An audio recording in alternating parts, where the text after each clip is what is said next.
That time of the year is here. Welcome, fellow hockey fans, to NHL March Madness. And I'm definitely in the spirit because I got my Quebec Nordiques jersey on. But yeah, I got this baby because it's to make up for the fact that I missed out on the Avs' first reverse retro from that shortened year. Um, so I went and got this baby. But yeah, I love the coloring, and of course I always did love the logo. But yeah, but the NHL March Madness is here. I call it March Madness because obviously the month of March is the final full month of the regular season, though the madness extends to the few days, weeks in April. Just like college basketball's March Madness has the Final Four of the national championship in the first weekend of April. But this whole thing, this whole phenomenon centers on the final remaining days of the season. In this case, starting today, there are 45 days left in the regular season starting today. And and things are getting very interesting in the NHL, especially with these trades. So let's take a look at the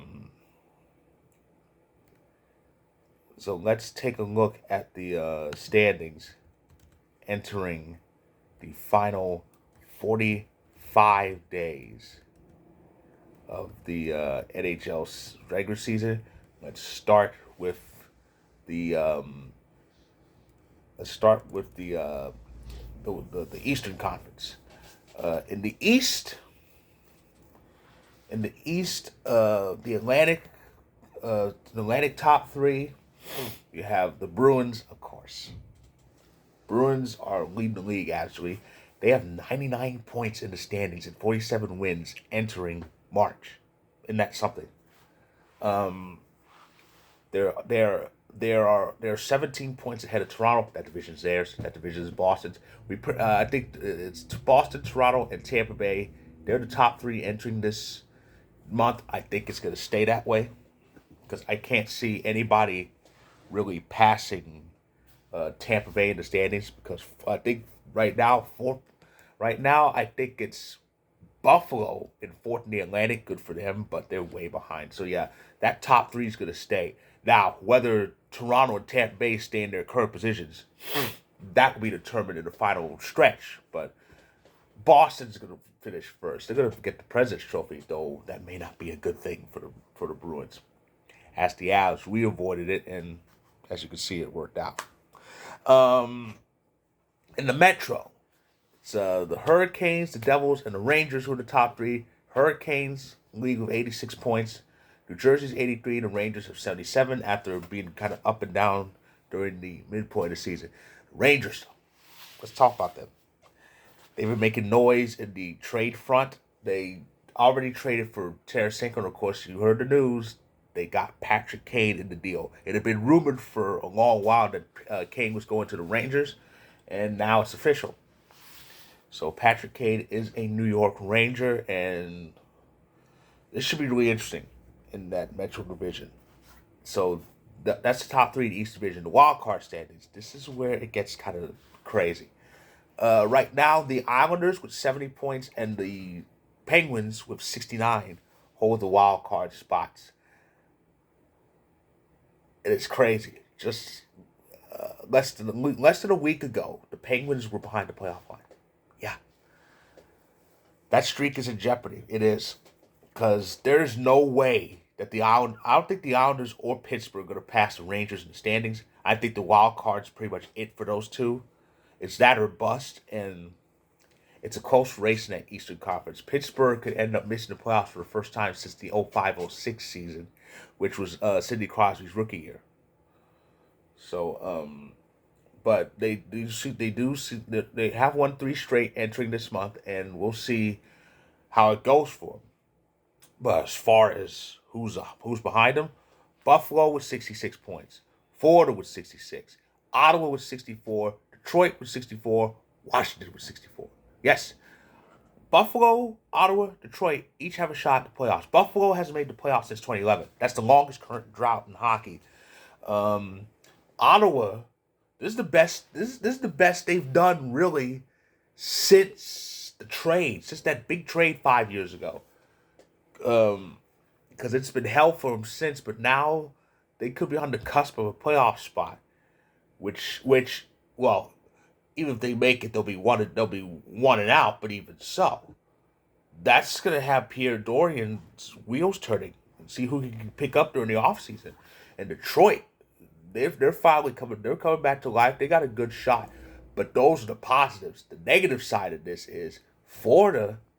They won the President's Trophy last year, and this is a big decline. Remember, they had that trade with Calgary and got Kachuk, but that hasn't helped them.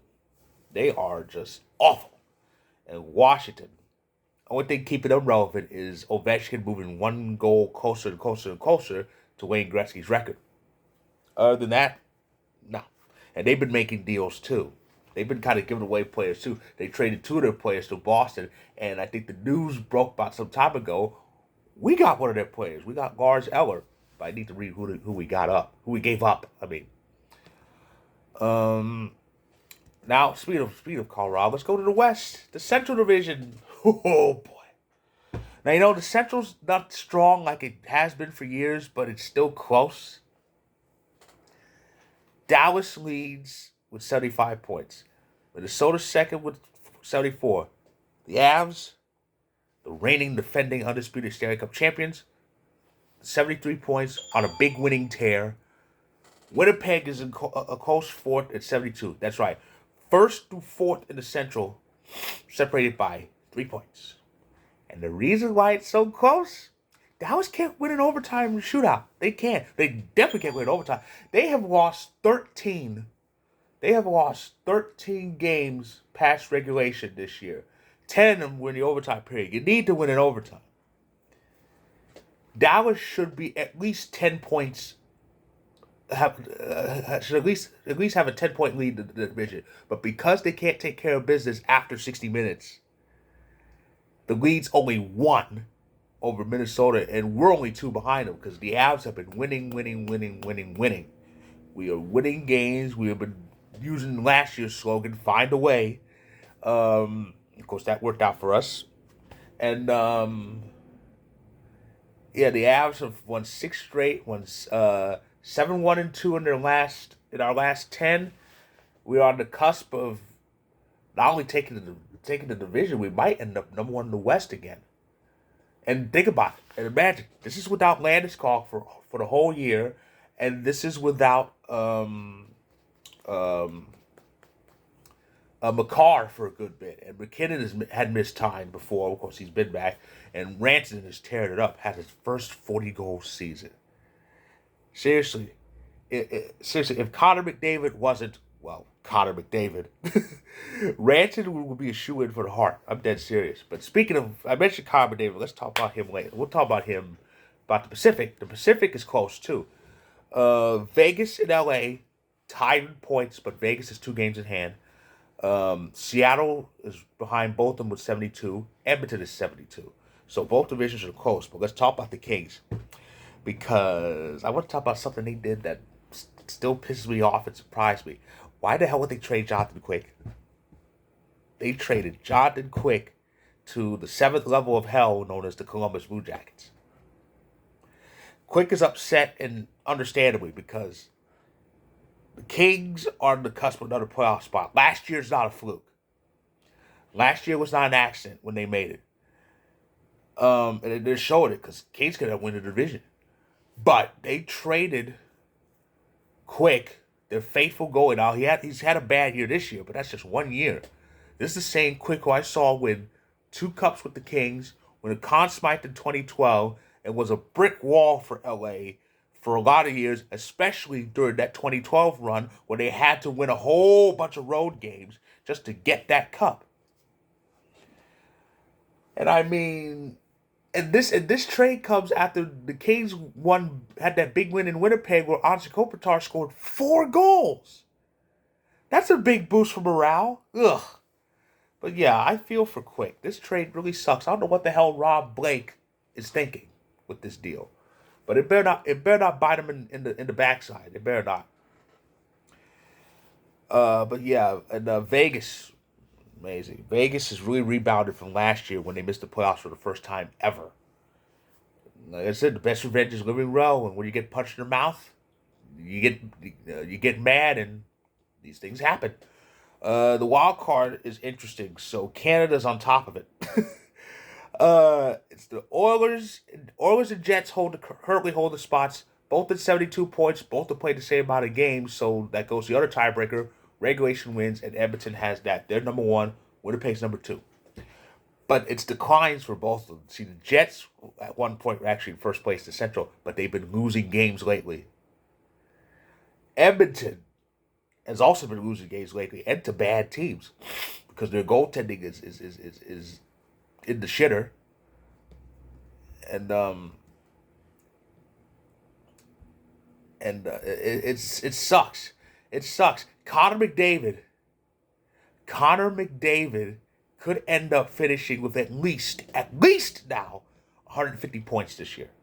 He could end up with about 150 points this year, but with the way his team's going, all that's going to get him is a wild card berth and a first round ass kicking. A far cry from reaching the conference finals last year. Calgary's gone to shit because they lost Gaudreau and Kachuk. Nashville is just terrible because Saros is carrying that team, and Forsberg's been out for the last week. And St. Louis is giving up because they're giving away pieces. They know they're not going anywhere. Vancouver's give up too, and of course the other three they're playing. The rest of West they're playing for draft picks. But yeah, it's going to be an interesting stretch. So here's the thing. Per usual, during this home stretch, I will report on the league every Sunday night. Up until the end of the season, up until the end of this regular season, which is actually on a Friday. April 14th is the end of the regular season, and I'll have a preview of the playoffs video on that day. But every Sunday, it'll be a week-by-week report on where things stand. I will also chime in if a team clinches a playoff spot. I will chime in and congratulate said team for qualifying for the greatest Sweet 16 in sports. Stanley Cup. There is nothing like the Stanley Cup playoffs. Nothing like it. It's a great stretch, a great stretch from April to June that crowns a champion, and it's all insane. But before we get to that, we have to determine which 16 teams will qualify and which 16 will not. So, with that, that is my video for today. If you like this video, click the like button, click subscribe, and want more of my story about NHL March Madness. Just completed. Will be in the description below. Check it out when you can. I'll be back Sunday to update you on the standings. It shouldn't be much because it's only a few days away. So stay tuned.